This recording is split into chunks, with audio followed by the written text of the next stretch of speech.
There have been good personality studies done for, I would say, about 30 years. And the reason for that is that we figured out a personality model about 30 years ago that's stable cross-culturally, and it was mostly derived statistically, and it required a fair bit of computational power to derive. And basically, the way that it was derived was that thousands of people were asked hundreds and hundreds of questions, and then computers could figure out how the answers grouped. So if you were likely to say yes to question A and also to question J, maybe that was a tendency across a large group of people, and so you could assume that there was something similar about question A and J, and you could sort the questions into groups. And it turns out that questions about personality sort into 5 groups. And there's some argument about exactly the right number, but it doesn't matter. It's somewhere between 5 and 7, and you can break the 5 down into 10, but whatever, we've got a pretty good overall descriptive structure, like the periodic table of the elements for personality. If you're an extrovert, man, it's like you want to be where the action is. You want to be where the party is. You're telling jokes and you're setting up social occasions, and you smile a lot and you talk a lot and you want people around you all the time. And a tremendous amount of that is influenced genetically. And you can tell that if you have children, because your children are like that. My son's quite extroverted. Well, my daughter is as well, but you know, he was a flirt when he was 9 months old. It was ridiculous. My wife used to pack him along on her back on one of those little, and I would do the same thing, on one of those little, you know, those little baby carriers. And I can remember one time we were on a cruise ship, just taking a small cruise from Maine to Nova Scotia, and we got on the boat, and we were wandering through a group of people, and it was like being with a rock star, because he was sitting in the back of the little baby holder, smiling away, you know, like flirting like mad and waving at everyone, and that was there right at 9 months. And so people differ in extroversion, and that's positive emotion. They differ in neuroticism, and that's negative emotion. Some people are much more sensitive to depression and grief and anxiety. Their threshold for threat is a lot lower. Some people are agreeable rather than disagreeable, and agreeable people are very empathic and self-sacrificing. And the empathic part is good because, you know, it's useful to be empathic, especially if you're caring for people who are in real trouble. But the self-sacrificing isn't so good. That can make you resentful and also decrease the probability that you're going to be successful in your salary negotiations and so forth. So those of you who are agreeable and have a hard time standing up for yourself and fighting, you know, you'll fight for other people but not for yourself. It's a very good skill to develop, that ability to watch your resentment and see what you need and then make a case for it. It's a hard thing to learn. People differ in conscientiousness, that's orderliness and industrious, and they differ in creativity, which is openness. And a lot of that's genetic.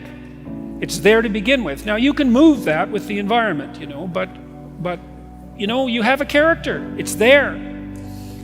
Liberals are higher in openness, that's trait creativity, and lower in conscientiousness, especially orderliness.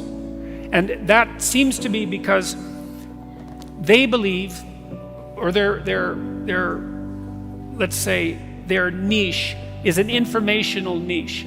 They believe that the free flow of information is worth the risk. So that'd be the free flow of people across borders, the free flow of ideas across borders, the free flow of concepts across categories. They'd rather that the borders were permeable. Now the conservatives are low in openness and high in conscientiousness, especially orderliness, and they take the opposite tack. They think, well, yeah, there's danger in too much openness. There's danger in borders that are too permeable. Things can change too fast. Entire societies can become destabilized, and everyone can end up not knowing which way is up. And the thing is that both of those attitudes are correct. It depends on the time. You know, sometimes things are changing so fast that everybody's knocked off their feet and things are falling apart. And sometimes things are so rigid that there isn't any new water flowing and everything's ground to a halt. You see that in corporations very often. where they get ossified and then they collapse. You know, the average Fortune 500 company only lasts, I think now it's only 24 years. And the duration of their occupation of the top Fortune 500 space is getting shorter and shorter every year. You need liberals because now and then the right thing to do is to come up with something new. And you need conservatives because now and then the right thing to do is to do what everybody has always done. So, you know, Silicon Valley tends to be liberal. Everyone knows that. And the reason for that is that there's a tremendous number of entrepreneurs there. And entrepreneurs tend to be high in openness and lower in conscientiousness. So they're creative, but they're also willing to break rules, you know, which you kind of have to do. Hopefully not to a criminal extent. Well, you know, it's tricky when you're trying to establish something new, because look at a company like Uber, you know, they had to bend the rules to be successful. And those companies that have rented those scooters out and put them on the streets everywhere, you know, they just kind of went ahead and did it. It's not something an orderly person would do because they'd ask for permission, whereas the people who started these scooter rental companies just said, well, what'll happen if we put them everywhere? And the answer was, that seemed to work. But you have to have a rule-breaking proclivity in order to manage that. But the thing is, if you're an entrepreneur, you need conservative people, because once you've figured out how to do something, and then you want to run it algorithmically, you know, you want to run it by the rules, well, then it's the conservative types that are going to be really good at doing that and making sure that the I's are dotted and the T's are crossed, and show up for work on time and have stable marriages and be reliable. And their problem is it's easy for them to get stuck in a rut. So attend to the person you're listening to as if they might know something you don't.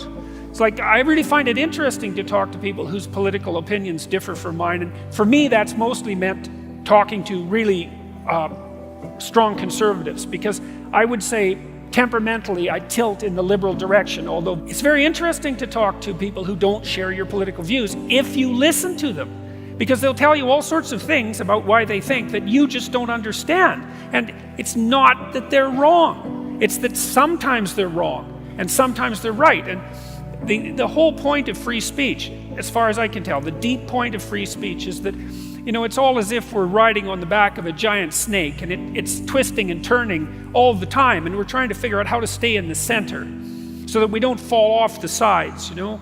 And sometimes it's time for a bit of a tilt to the left, and sometimes it's time for a bit of a tilt to the right. And the only way you can tell when that time is by having a discussion about it. It's not the fact that the conservatives are right or that the liberals are right. They're both necessary, annoying as that is. I think there are times when there are objective facts that present themselves in the political sphere, but most of the time political discussion is more like marital negotiation, you know. And it's right when it works in the world. That would be the first thing. Like, let's say you have a plan and you implement the plan, and the plan turns out the way that you expected it to. It's a pragmatic definition of truth. Okay, that plan,